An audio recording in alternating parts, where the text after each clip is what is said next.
qu'elle me laisse ton baiser. Tes mains, camarade. Est-ce que ma blanche n'en a pas aussi qui sont célestes et que je caresse tant qu'il me plaît? Je les attends. Tant mieux. Je viens de quitter les miennes. Et il faut que je vous quitte aussi. Pour une petite affaire. Restez ici, jusqu'à ce que je revienne avec mon Nadine. Et sautons encore, pour nous réjouir de votre rencontre. Qu'est-ce que c'est que cela qui pète tant? Un objet qui nous écoute. C'est ma blanche, c'est Aiglé. Aiglé. C'est là ce visage fâché. Ah, que je suis heureux. C'est donc un nouvel ami qui nous est apparu dans le coup? Oui, c'est un camarade que j'ai fait, qui s'appelle Homme et qui vient d'un monde ici près. On a de plaisir dans celui-ci. En avez-vous plus que dans le vôtre? Je vous rassure. Eh bien, l'homme, il n'y a qu'à y rester. C'est ce que nous disions, car il est tout à fait bon et joyeux. Je l'aime. Non pas comme j'aime ma ravissante Aiglé que j'adore. Au lieu qu'à lui, je n'y prends seulement pas garde. Il n'y a que sa compagnie que je cherche. Pour parler de vous, de votre bouche, de vos yeux, de vos mains, après qui je languissais. Je vais donc prendre l'autre. Oh, doucement! Ce n'est pas ici votre blanche, c'est la mienne. Ces deux mains sont à moi, vous n'y avez rien. Ah, il n'y a pas de mal. Mais à propos, allez-vous-en, Azor. Vous savez bien que l'absence est nécessaire. Comment? Il y a je ne sais combien d'heures que je ne vous ai vu. Vous vous trompez, vous dis-je, il n'y a pas assez longtemps. Je sais bien compter et ce que j'ai résolu, je le veux tenir. Mais vous allez rester seul. Eh bien, je m'en contenterai. Ne la chagrinez pas, camarade. Je crois que vous vous fâchez contre moi. Mais pourquoi m'obstinez-vous? Ne vous a-t-on pas dit qu'il n'y a rien de si dangereux que me voir? Ce n'est peut-être pas la vérité. Et moi, je me doute que ce n'est pas un mensonge. Je pars donc pour vous complaire. Mais je serai bientôt de retour. Allons, camarades, venez avec moi pour m'aider à passer le temps. Ouais, mais... Quoi?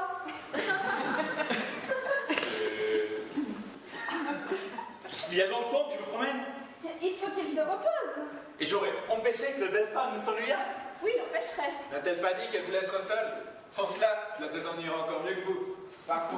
Partons.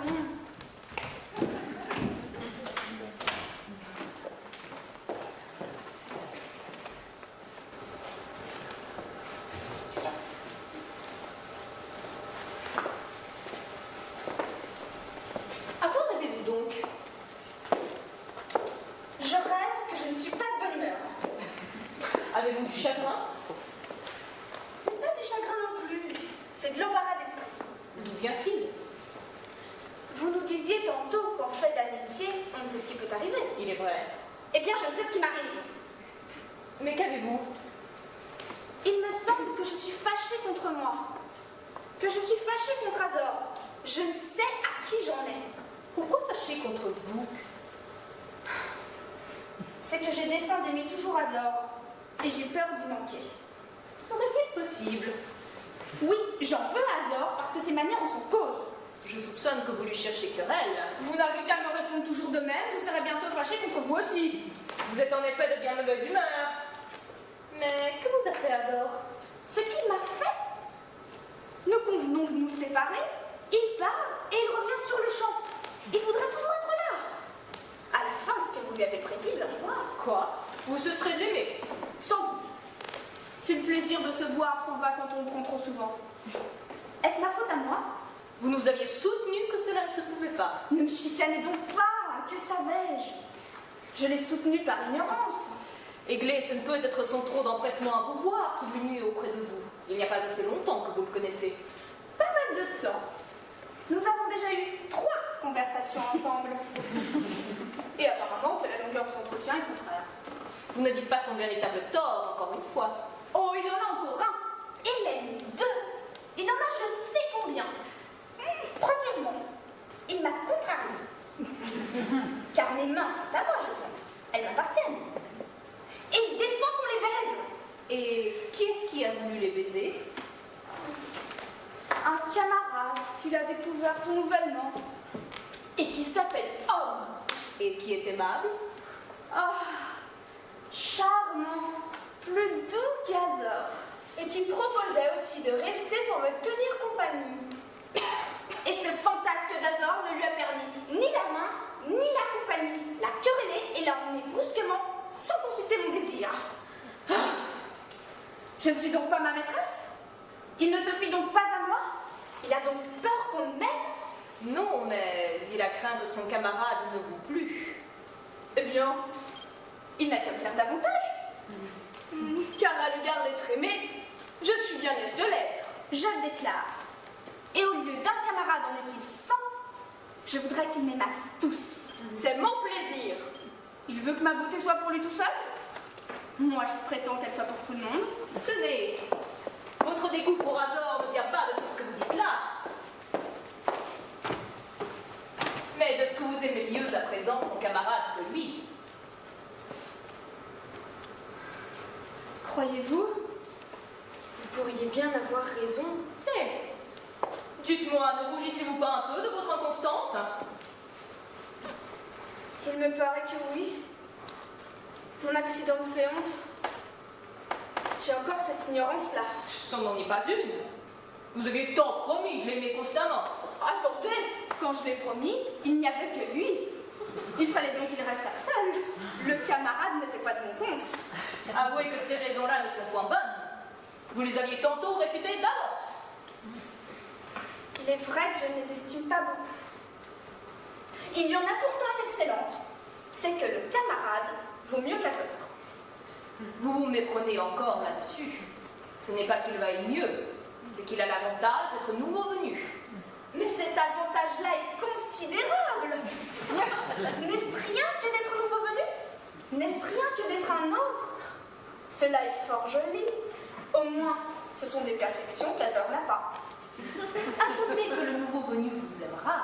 Justement, il m'aimera. Je l'espère. Il a encore cette qualité-là. Au lieu qu'Azor n'en ait pas à vous aimer. Non, non, car il m'aime déjà. Quel étrange motif de changement. Je gagerais bien que vous n'en êtes pas contente. Je ne suis contente de rien. D'un côté, le changement me fait peine. De l'autre, il me fait plaisir. Je ne puis pas plus empêcher l'un que l'autre. Ils sont toutes de conséquences. Auquel des deux suis-je le plus obligée? Faut-il me faire de la peine? Faut-il me faire du plaisir? Je vous défie de dire. Consultez votre bon cœur. Vous sentirez qu'il condamne votre inconstance. Vous n'écoutez donc pas. Mon bon cœur le condamne, mon bon cœur l'approuve. Il dit oui, il dit non, il est de deux avis. Il n'y a qu'à choisir le plus commode. Savez-vous le parti qu'il faut prendre? C'est de fuir le camarade d'Azor. Allons, venez. Vous n'aurez pas la peine de combattre. Oui, mais nous fuyons bien tard. Voilà le combat qui vient. Le camarade arrive. N'importe. Efforcez-vous, courage. Ne le regardez pas. Il s'échappe de moi. Il peut être inconstant. Empêchez de t'approcher. N'avancez pas. Pourquoi?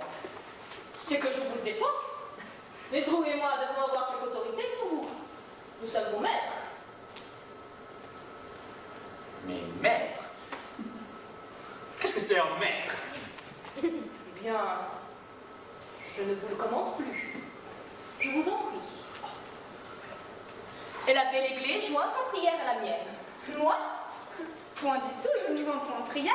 Retirons-nous, vous n'êtes pas encore sûr qu'il vous aime. Oh, je n'espère pas le contraire. Il n'y a qu'à lui demander ce qu'il en est. Que souhaitez-vous, le joli camarade? Vous voir, vous contempler, vous admirer, vous appeler mon âme. Vous voyez bien qu'il parle de son âme. Est-ce que vous m'aimez? Comme perdu. Ne l'avais-je pas bien dit? Aimez-vous aussi? Je voudrais bien m'en dispenser, si je le pouvais, à cause d'Azor qui compte sur moi. Mesrin, imitez Églé, ne soyez point infidèle. Mesrin? L'homme s'appelle Mesrin? Eh oui, L'ami d'Adine? c'est moi qui l'étais. Mais qui n'a plus besoin de ce portrait. Son portrait, l'ami d'Adine. Ah, il a encore ce mérite-là. Ah, Carrez, il n'a pas moyen de qualité. Voilà trop de qualité. Ah, Mesrin, venez que je vous aime. Délicieusement que je possède. L'incomparable ami que je gagne. Pourquoi quitter Adine? Avez-vous à vous plaindre d'elle? Non, C'est ce mauvais là qui veut que je la laisse. C'est qu'il a des yeux, voilà tout. Pour infidèle que je suis, je n'y saurais que faire. Oui, je l'y contrains. Nous nous contraignons tous deux. Azor et elle vont être au désespoir. Tant pis. Quelle remède. Si vous voulez, je sais le moyen de faire cesser leur affliction avec leur tendresse. Eh bien, faites. Eh non! Je serais bien aise qu'Azor me regrette. Moi, ma beauté le mérite. Il n'y a pas de mal aussi qu'Adine soupire un peu pour lui apprendre à se méconnaître. Voici Azor.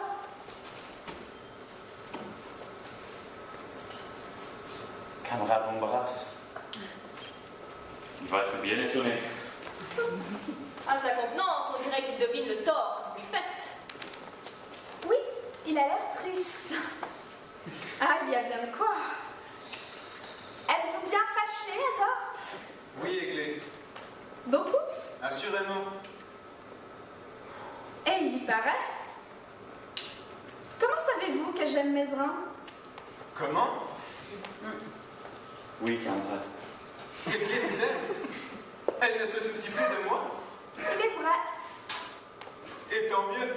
Continuez. Je ne me soucie plus de vous non plus. Attendez-moi, je reviens. Arrêtez donc. Que voulez-vous dire, vous ne m'aimez pas? Tout à Ça fait. suffit. Sors et reste. Vous le rappelez, je pense. D'où vient? Qu'avez-vous à faire à lui, puisque vous m'aimez? Laissez-moi faire, je ne vous en aimerais que mieux si je ne puis le revoir. C'est seulement que je ne veux rien perdre. Le beau sujet de rire. Bonjour, la belle Aiglé. Quand vous voudrez vous voir, adressez-vous à moi. J'ai votre portrait. On me l'a cédé. Tenez, je vous rends le vôtre, qui ne vaut pas la peine que je le garde. Mon portrait? Mézerin, mais comment l'a-t-elle? C'est que je l'ai donné. Allons, venez ici, Azor, je vous parle. Que vous lui parliez. Et moi? Passez ici, Mézerin. Que faites-vous là? Vous extravaguez, je pense. Eh non! Laissez-moi. Laissez-moi, prince. Je n'en peux pas voir davantage. Cette Adine et cette Aiglé me sont insupportables. Il faut bien que le sort soit tombé sur ce qu'il n'y aura jamais de plus haïssable parmi mon sexe. Allez, Caris, qu'on les place suivant mes ordres.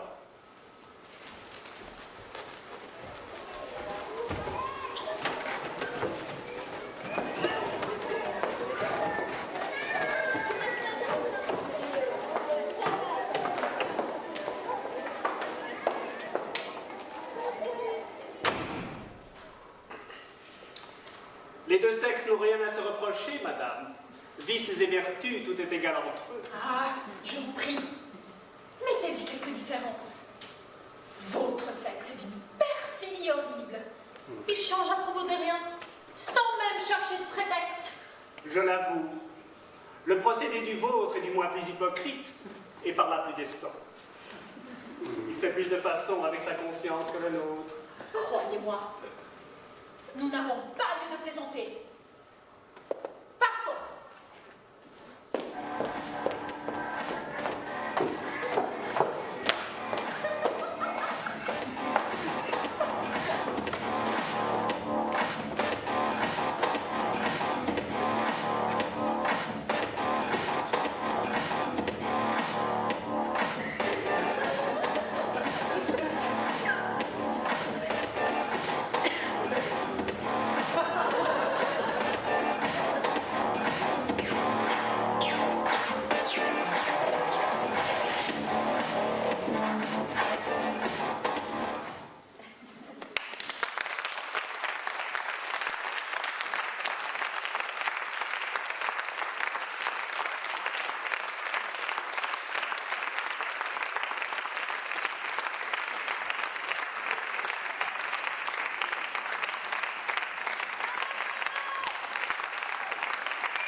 de votre participation.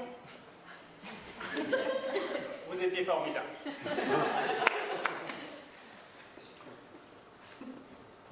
Non, vraiment. Et pour vous remercier de votre participation, nous vous convions à partager un petit verre avec nous à la sortie. Et comme vous l'imaginez, nous sommes à l'université. Donc nos moyens sont quelque peu réduits. Nous avons malheureusement eu des frais, comme vous pouvez le constater. Aussi, nous faisons appel à votre généreuse contribution et à cet effet, 2 chapeaux vous attendront à votre passage, ça et là. Monsieur Lucas, vous avez oublié quelque chose? Dites-moi. Vous avez oublié notre metteur en scène? Jamais fini. Ah! Je propose un tonnerre d'applaudissements pour M. Eric Eigenmann, sans qui, comme Dieu lui-même, nous ne serions pas là ce soir.